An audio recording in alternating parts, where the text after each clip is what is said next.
Hi, I had an email into the studio from Duggan or Dugan. I'm sorry if I didn't get your name right, but he's asking a question about sweep picking and any tips that I could possibly give him for getting better at sweep picking because he's finding it very difficult. Any technique that's very fast and has a lot to do with speed, the trick to it is really just working on it very slowly and putting a lot of slow work into it and working with a metronome for literally, sometimes hours and hours, maybe even months till the speed really gets, fluent. It has to be very well memorized and very unconscious. Like if you're consciously thinking about it to any degree, you probably really aren't going to be getting the speed there. When you see really fast players playing, it's like a natural burst of adrenaline, and it just basically comes out. In terms of the sweep picking thing, just so I don't get too off topic, all speed techniques really do share that same principle, though. It's a lot of work, and it's a lot of work with a metronome and a lot of slow work. So it's sort of that premise in that slow is fast. But what I would suggest starting with is just going on a clean sound, getting a easy 2 or 3 string shape. I probably would even just start with a couple of open strings, because a lot of the technique of sweep picking is basically on right hand, just to make a perfect down and up sweep. So start with maybe 2 notes on 2 strings open, maybe move to 3 strings open. And here I'm going to throw a metronome on. I have it pretty slow. I have the metronome set to 63 right now.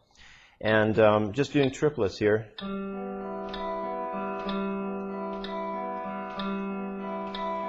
That's what I would start with first, and then try to, turn the metronome up faster, and then eventually get to the point where you're maybe slowing it down again and doing 16th note triplets. And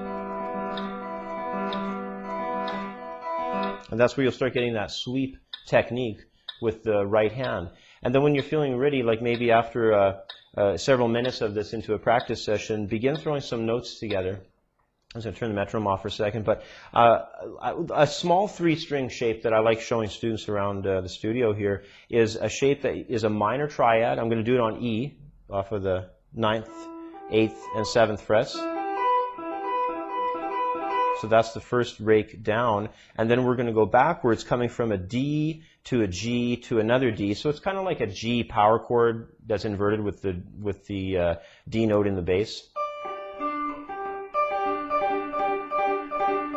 So that's the down, or the up sweep, pardon me. The down sweep again is the E minor triad, and then down through that little G power chord. So I'll throw a metronome on again and maybe do some 16th note triplets with that feel. And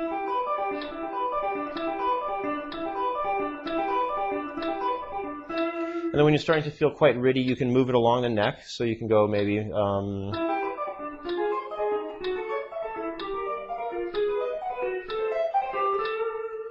and then just build the speed, get it faster and faster and faster, until you can do it quite effortlessly.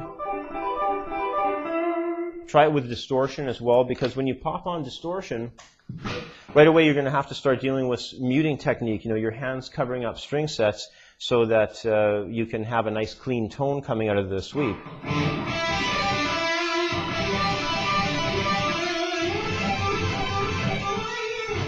Okay, so the next thing to do is to begin gradually working across more strings. So you could move to a 4-string sweep. One I like working with is doing a major 7 arpeggio.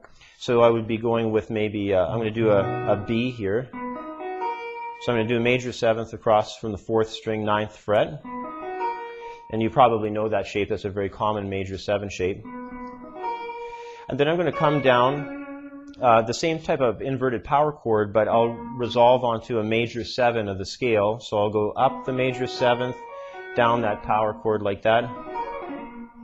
Okay, so then that would be sort of the second one to work on. And again, because that really doesn't incorporate 3 strings, we're on 4 strings now, that particular one you'd probably want to do with 16th notes rather than a triplet figure.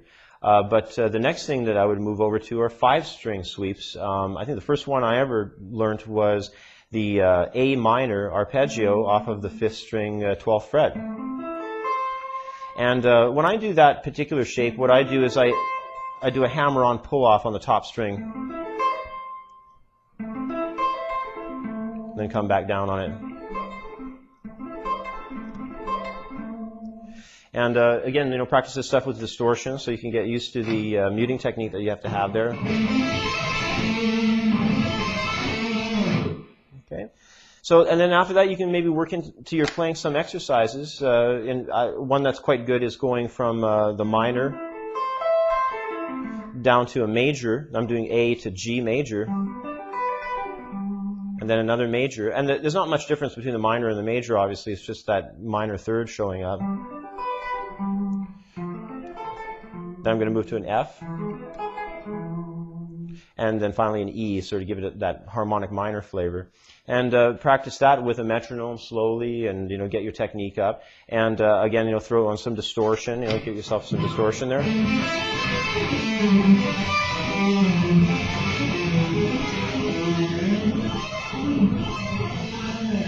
Okay. And there's other techniques you can throw in alongside of the sweeping, but they involve other concepts like maybe tapping onto notes. I know one really cool idea that I got from Tony McAlpine instructional videos. He had shown a sweep across an A minor, I believe, and then tapping on to the upper A up top. So that's a very cool technique. They're giving it a sweep too. Or a slide, sorry. Give it a sort of a, I think he described it as a bowed technique, almost like a violin. So it's a great technique. It's just very difficult, and it takes quite a long time before you got the control of the right and left hands and all the muting technique if you're going to do it with a distortion. But I certainly would suggest, overall to start slowly and we'll use a metronome and probably really get quite good at the 3-string sweep first, That one that I've shown you, and move it along the neck, and just get better and better at that.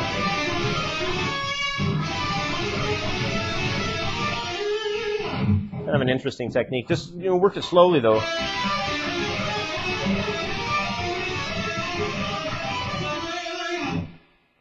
And slowly but surely you'll get the technique together. Okay. Hopefully that helps.